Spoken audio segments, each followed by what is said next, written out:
Assalamualaikum warahmatullahi wabarakatuh. Halo semuanya, bertemu lagi bersama aku Rida Nurul Anjani. Pada video pembelajaran kali ini, kita akan membahas mengenai uji Kruskal-Wallis dan uji Friedman. Yuk kita belajar bersama, tonton videonya sampai akhir ya. Pertama, kita akan membahas mengenai uji Kruskal-Wallis. Adapun spesifikasi dari uji Kruskal-Wallis ini, yaitu diantaranya untuk menguji perbedaan keadaan atau perlakuan dari sampel independen, menggunakan data observasi berskala ukur ordinal, pengujiannya hanya dapat menentukan bahwa paling sedikit ada satu kelompok yang berbeda, pengujian dilakukan dengan memberi peringkat pada data gabungan, dan uji ini sering disebut juga sebagai analisis varian ranking 1 arah Kruskal-Wallis. Selanjutnya, statistik uji untuk uji Kruskal-Wallis ini bisa dilihat sebagai berikut. Kriteria uji Kruskal-Wallis, yaitu sebagai berikut. H0 ditolak jika H hitung lebih besar sama dengan H tabel atau p-value kurang dari sama dengan alpha. Nilai H tabel diperoleh dari tabel tergantung pada nilai K dan NJ. Jika K sama dengan 3 dan NJ kurang dari sama dengan 5, maka pendekatan chi-square pada H tidak cukup baik. Maka untuk melihat harga H, gunakan tabel O pada buku Siegel halaman 334 sampai 335. Jika NJ lebih dari 5, maka gunakan tabel C pada buku Siegel halaman 301. Nah, di sini ada contoh soal sampel kecil untuk uji Kruskal-Wallis ini. Hipotesis statistiknya yaitu H0 sama dengan tidak terdapat perbedaan di antara skor rata-rata sikap otoriter dari 3 tipe pendidik. H1 sama dengan terdapat perbedaan di antara skor rata-rata sikap otoriter dari 3 tipe pendidik. Dengan alfa sama dengan 0,05, K sama dengan 3, N besar sama dengan 14, N1 sama dengan 5, N2 sama dengan 5, dan N3 sama dengan 4.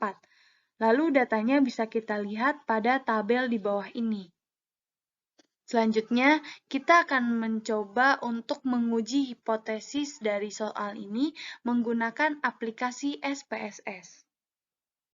Pertama, kita masukkan dulu datanya di Excel, dan ini untuk tipe 1 kita beri simbol 1, dan tipe 2 kita beri simbol 2, tipe 3 kita beri simbol 3. Nah, setelah itu kita jadikan satu kolom. Nah, setelah selesai, kita langsung kopas saja pada aplikasi SPSS. Lanjut, di sini kita input data yang tadi pada data view, lalu kita ke variabel view-nya. Untuk variabel yang pertama, kita beri nama sikap.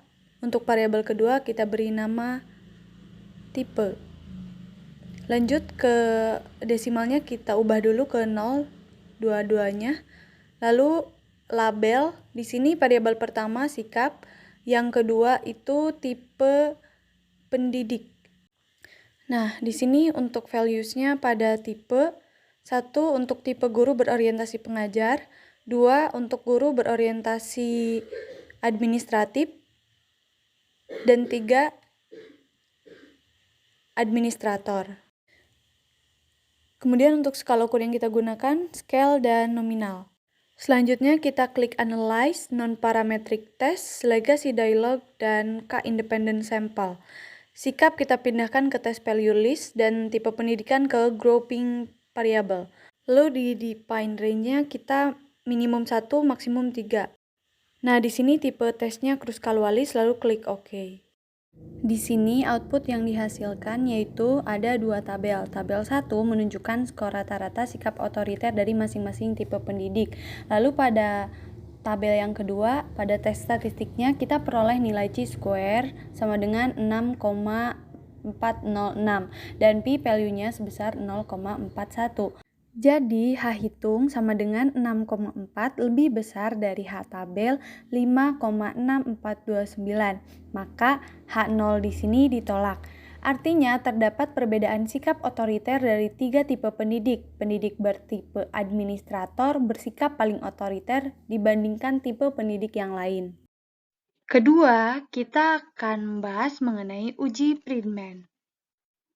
Adapun spesifikasi dari uji Friedman ini yaitu digunakan untuk menguji apakah kelompok data berhubungan atau berasal dari populasi yang sama. Data observasinya berskala ukur ordinal. Pengujian dilakukan dengan memberi peringkat data pada masing-masing objek, dan uji ini sering disebut juga sebagai analisis varian ranking dua arah Friedman. Kemudian di sini ada statistik uji dari uji Friedman ini bisa dilihat sebagai berikut. Selanjutnya, kriteria uji Friedman yaitu sebagai berikut. H0 ditolak jika chi-square-r hitung lebih besar sama dengan chi-square-r tabel atau p-value kurang dari sama dengan alpha. Nilai chi-square-r tabel diperoleh dari tabel tergantung pada nilai K dan N. Jika K sama dengan 3 dan N lebih dari sama dengan 2, kurang dari sama dengan 9, maka pakai tabel N1 pada halaman 332. Jika K sama dengan 4 dan N lebih dari sama dengan 2, kurang dari sama dengan 4, pakai tabel N2 pada halaman 333. Jika K dan N besar, pakai tabel C pada halaman 301. Nah, sekarang contoh soal uji Friedman. 7 orang juri telah menilai 5 orang koki. Nilainya berbentuk ranking. Ranking 1 adalah yang terjelek, hingga ranking 5 adalah yang terbaik. Hasil penilaiannya sebagai berikut. Bisa dilihat pada tabulasi data yang berada di bawah ini. Pertanyaannya, apakah penilaian juri terhadap kelima masakan koki tersebut sama?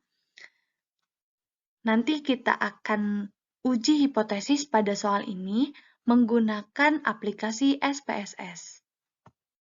Pertama, kita input dulu data pada data view sesuai dengan soal yang tadi.